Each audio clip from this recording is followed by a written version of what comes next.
John, thank you. Thank you for making it and welcome to Australia again. After a while. Yeah. It was good to catch up last week for lunch. So this is part of our knowledge series, what we do for our clients and our network, educating them about what our clients do and also how cyber is important in your business, right? Yeah. So if you don't mind, if you could introduce yourself to our audience. Yeah.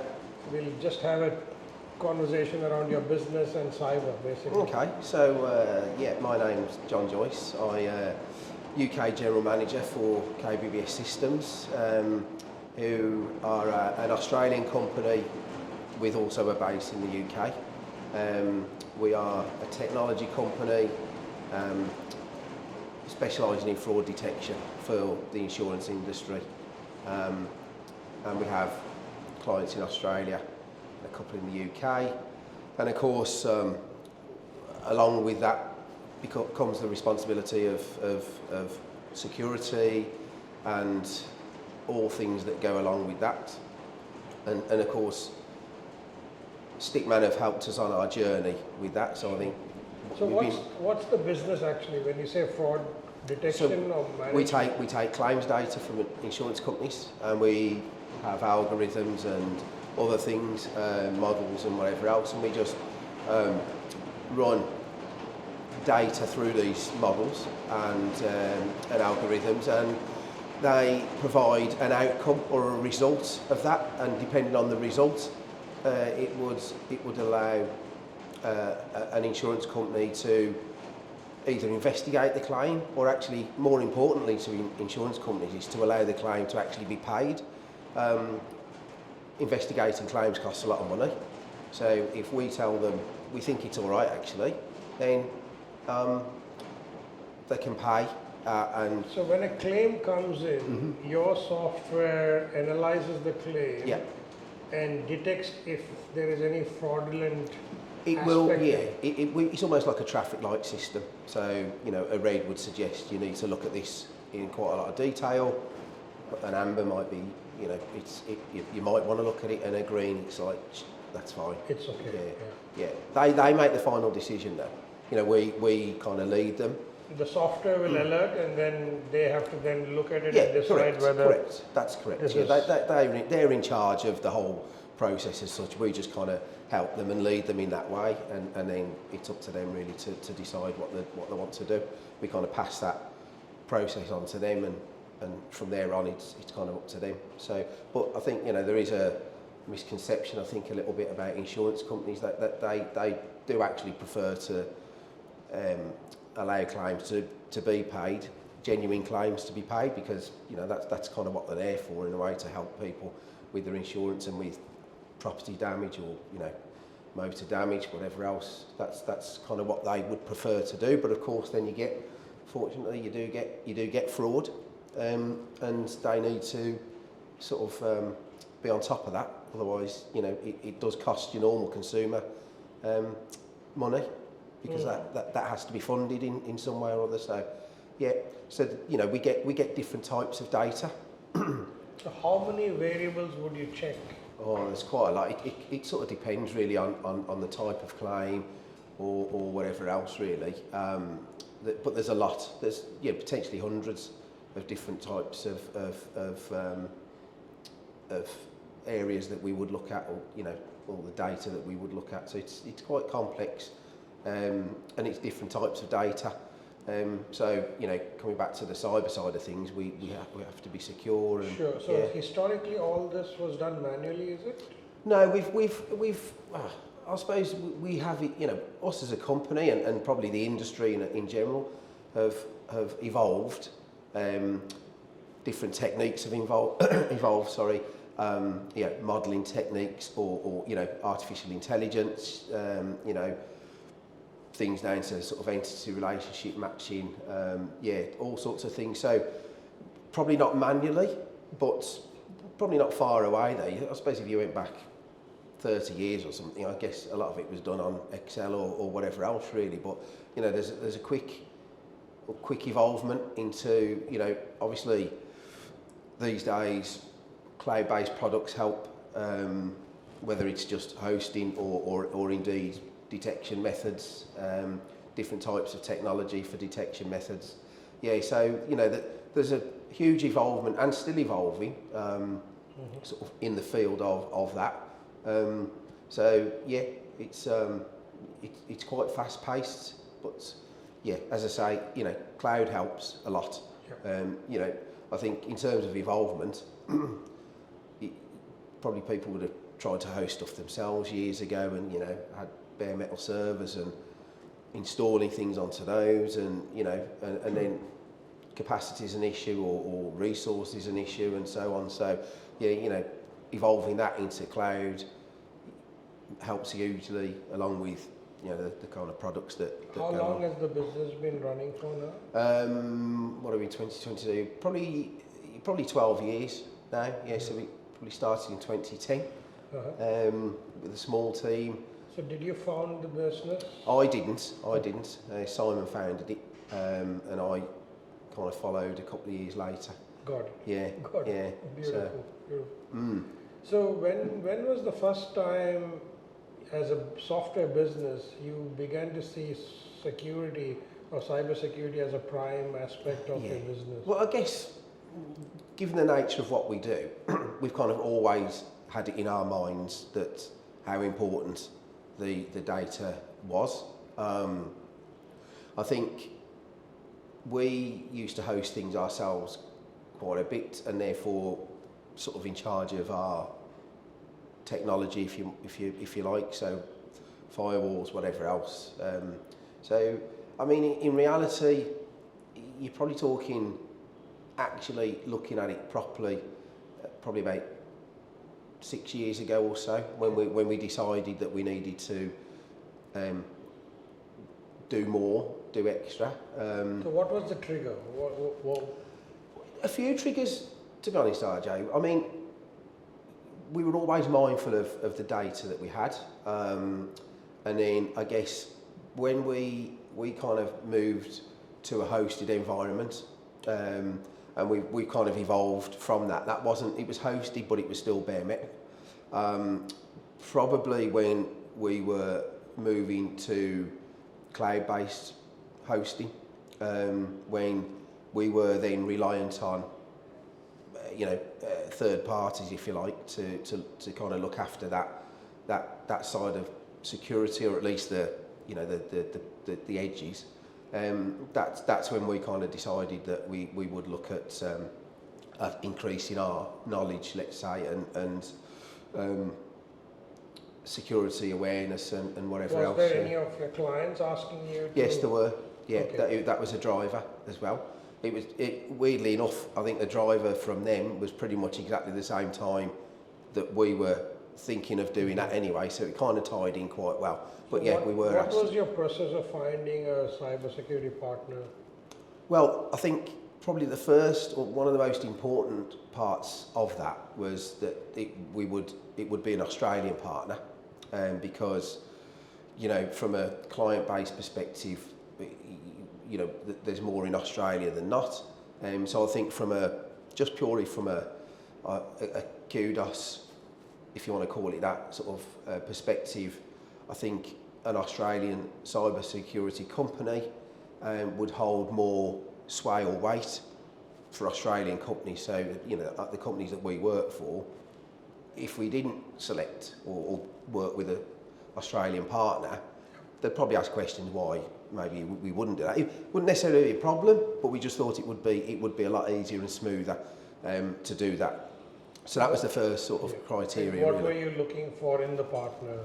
Well, to be honest, I mean, we were all, and this obviously where you guys help, but still quite raw in that respect. So actually, you look at, as you would do normally, you look at websites, or you might look at various places and sort of either talk to a few people or whatever else. But I think in terms of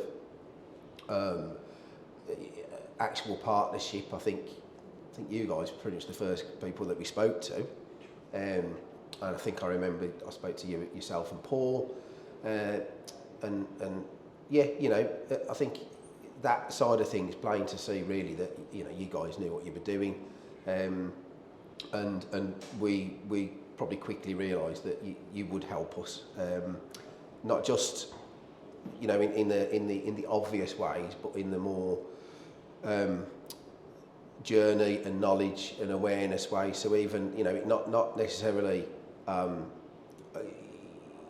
you obviously pay for services and things like that, but more advice, that sort of thing. So even the kind of informal side of things, we could see that you guys were right for us, and that was a pretty easy decision, to be honest. So how long did it take in your journey to get your compliance and certification? And I think that at the early stages we were looking at ISO 27001. Correct. Yeah, that's right. I remember we did a gap assessment as a first step for you. Correct. Gave you all the reports, and then the plan was to get you to... The gap assessment was a bit of a shock because there were quite some gaps. How long? Let me think. I think we kind of took a little while to almost make the leap. So I know we obviously spoken and those gaps had been done, and I think we probably delayed things a little bit ourselves. But I think in total, let's say when we actually started doing it properly, because I think it'd be a bit unfair, because there were quite a few delays on our part to get to the point of actually starting. So in reality, I'm trying to think now, it wasn't that long actually, considering I was running it from the other side of the world with your guys down here. 12 months, I think. I think so. Yeah, it was around that. Yeah, definitely. We had a lot of work to do, obviously ourselves. I remember you hired an internal. That's right.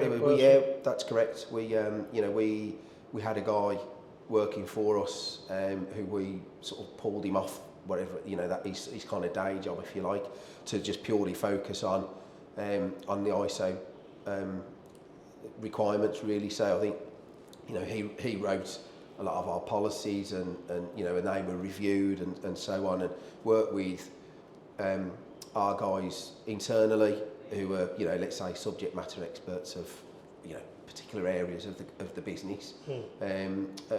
Worked with those guys, wrote the policies that we kind of got reviewed and then re-reviewed with you, and all that really. So we did hire we were, I think, and that was a good thing to do actually, because I don't think I probably wouldn't have been able to do it on my own.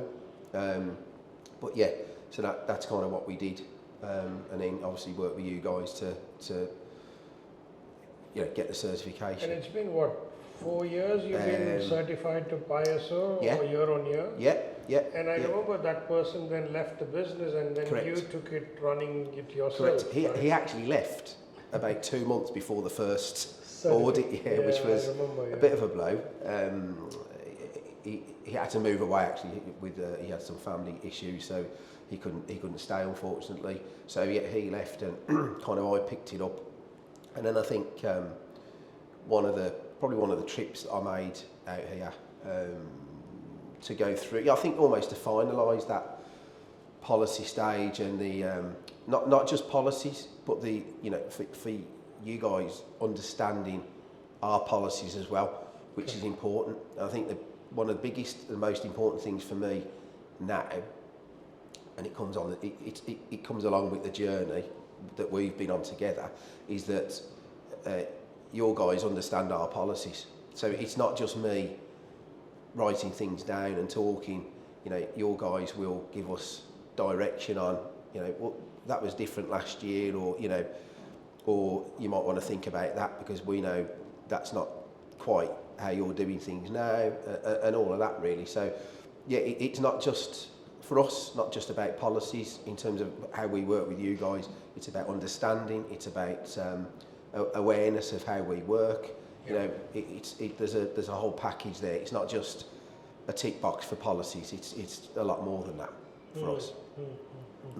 And then once you got your first certification, you kind of maintained it yourself for the foreseeable few years. Yeah. What was the point in the journey when you looked at Stickman to say, it's getting a bit too much for us, or whatever the reason was? And we've spoken about the cybersecurity as a service, and you've come on board on a multi-year contract with this, so thank you for that. But what was the reason, right? When things were going all fine, why did you see us as a service, Yeah. we doing all the grunt work and Yeah. you reviewing and signing Yeah. up? Why was that important for you, and why did you make that change? I think probably for various reasons, but I think one of the main reasons, I guess, is continuous improvement. Is that, you know, we I would say are okay from a security perspective in terms of awareness, in terms of, you know, I'll talk to my guys about different projects or what, and always the questions about security come up. So we kind of do things okay, but in terms of continuous improvement, working with you guys. So in reality, us at KBBS, we've all got day jobs, right? So when it comes to awareness or training or policies or, Monitoring, all of that, all of testing. that. When it comes to, so adding all that together, our day jobs kind of get a little bit diminished with responsibilities elsewhere. So, but it is continuous improvement. We know how good you guys are, and in reality, there's a few of us in the company who keep an eye on security, and we'll do the training and we'll review policies and we'll change policies. But in reality, there's only maybe 2 or 3 of us that would do that, and we can't do it full time or whatever else. So why wouldn't we give it to you guys to do? Along with, we work with you anyway on the ISO side of things. But why didn't you look at hiring somebody back again? Was it a cost factor? No, I guess you could say that. I mean, we could hire someone, but I think that higher cost would be more than what we're the service. Absolutely, yeah. And it's still only one person. Correct. So we can't rely on one person to look at full time to look at monitoring policies, managing security, testing, pen testing. training. Yeah, we just can't. It's just not feasible to do it. And we do pay for individual elements of security separately. So on an annual basis there'll be ISO costs, or on an annual basis there'll be pen test costs, and so on. Vulnerability management. But of course, it's from a cost point of view, it's a lot easier for us just to have one cost with you guys, and it's not just about cost. It's not really about cost at all, to be honest. But it is a cost, and it's one cost, which is from a financial perspective, that's great. But it's the package really that comes with it that we're not on our own, and you're part of us now almost. So it gives, as I say, it's continuous improvement. I think it's a recognition on our part that we can always do more. And now with you guys on board, that's the expectation that we have. That it's a different level. That you guys know our business anyway, and you can recommend things, and I'm sure you will. So basically, you saw the value of we plug into your business as the cybersecurity officer working alongside you.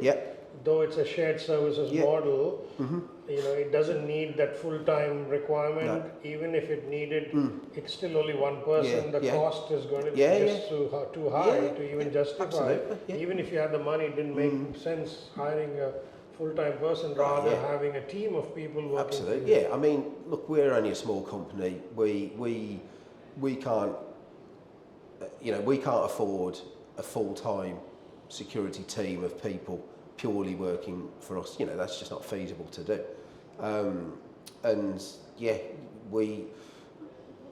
That's kind of the attraction. As I think if you want to get someone who can do pen testing, vulnerability management, security awareness training, writing policy, that's not going to be cheap. But to do it properly. A Swiss Army knife kind of person. But to do, and by that I mean to do it properly. I don't mean you could get anyone off the street, but you could get someone who can't do it, says they can do it, and it can still cost you a lot of money. But to get someone who can do it will cost you a lot of money. Whereas but it's still only one person. True. Whereas so there's a single point of failure to your business. Absolutely. If he or she leaves. Yeah.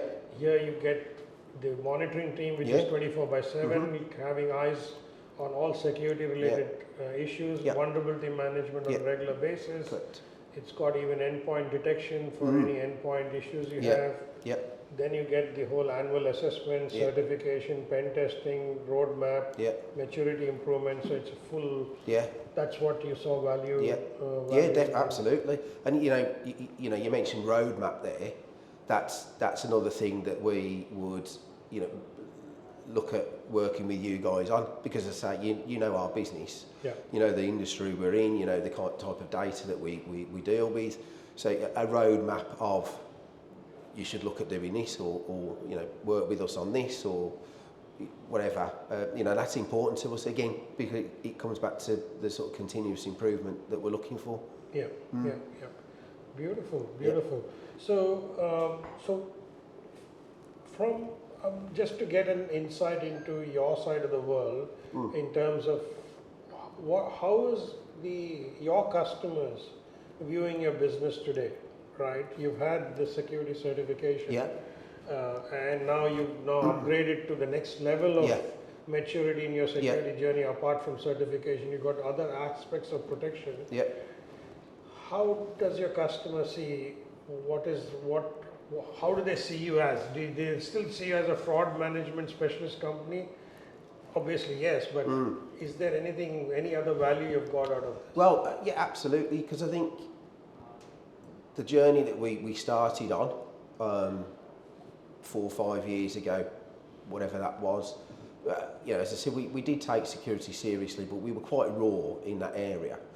And I think we show, whether it's current clients or potential clients, we show a huge amount more maturity now in those areas. We can answer questions better. We can tell people what we do. We can put on our website not just a little certificate. We can put it on our website.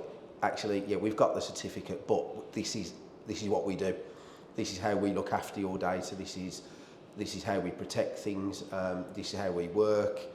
So it kind of builds a trust. Trust is a good word. And that's obviously very key to us. And I think we probably always had trust, but I think there's just layer. There's just an awareness now.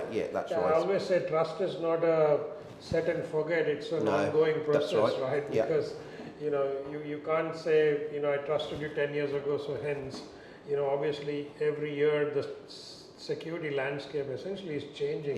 The threat landscape is changing so significantly. To maintain trust with your clients, you can't just do a one-off certification once a year and then relook at it 12 months later. It's an ongoing process. Absolutely. I mean, you've only got to look at recent events in Australia with the sort of data leaks, whatever else, that you just can't forget about your responsibilities to the data that you hold, to the people that you hold it for, and that's right, Ajay, that you need to the trust needs to be there, and there needs to be constant recognition that the landscape does change, and you can't just sit there and just wait for it to change and then hope for the best. We always, you can always be one step ahead, but the awareness of what's happening around you, I think, is key, which is and that's what we kind of rely on you guys for now, is that we don't have to be necessarily fully aware of everything that's going on. We can be, but we know that you are, and that, and that's we might get something off Paul or off yourself or off Yash or whatever, that look, this is happening, these things are changing. We might need to consider doing something differently, some increase on something or other. Fine, that's absolutely great, because it just takes one aspect of like our maybe a gap in our knowledge, but that gap's kind of plugged now because you guys have it all. So true. And more so with the cybersecurity as a service, now you have a cyber officer attached to your business. So you're not wearing those multiple hats. No. Obviously you are quite knowledgeable on security, but when you go into a client meeting, you can bring one of our security officers as a representative of your business, who knows your business, Yeah, not just correct. that knows security, when Yeah, represent right. you Yeah. and answer any questions. Yeah. Okay, subject to approvals Yeah, from yeah, you, yeah. because you still are the business owner of that business. Yeah. But then you have that security support. Yeah. And the client says, oh, you've got a security officer, Yeah, you've correct. got 24/7 support, Yeah. you've got training and awareness, you do annual pen testing, you've got assessments every Yeah. year, certification. So Yeah. you get a complete Yeah. solid That's package right. for less Yeah. than a cost of a full-time staff, right? Way Yeah, less absolutely. than a cost of a full-time staff. You get a complete department to go with. Yeah, that's No, right. This is really exciting, John, to Yeah. hear, and I really appreciate you making the time No problem. to No problem come at and all. share your thoughts with us. Yeah. I hope our audience get value I hope so. from your case study and experience of Yeah. what you've gone through. And I think this is our sixth year, Yeah, I think so, yeah. fifth or sixth Yeah, year yeah, around of business partnership. And now we have taken it to the next level. So thank you Yeah. for all your support to you and Simon Yeah. of helping us and we helping you. Yeah, thanks to you guys as well, for sure. Yeah. Any last words to our audience about cyber, or as has been running a business for Yeah. so long? Yeah. Anything you want to share as last words? Well, I would just say, you know, you've got to take it seriously, and I would always consider a partnership such as ours, because you can't do it yourself. You can try and do it yourself, but you can't be an expert in everything, and you can get an expert in everything in a much more efficient way than trying to recruit or whatever else. And yeah, I think the journey that we've been on over the last sort of 4, 5, 6 years has really been very good for us, not just in terms of, obviously in terms of security, but just raising the profile of security within our business, but also being able to advertise that externally, that, you know, we are serious about security. And I think anyone should be in that mindset, and should, you know, I would consider a partnership like ours for sure. No, thank you. Thank you so much, John. Really appreciate Ajay. it. I wish you a great flight back to the UK tomorrow. Yeah. I can see the sun is out Sun's now. back out there. After Yeah. the hail and rain. So, All right. thank you. Great. Thank you for everything. Thanks very much.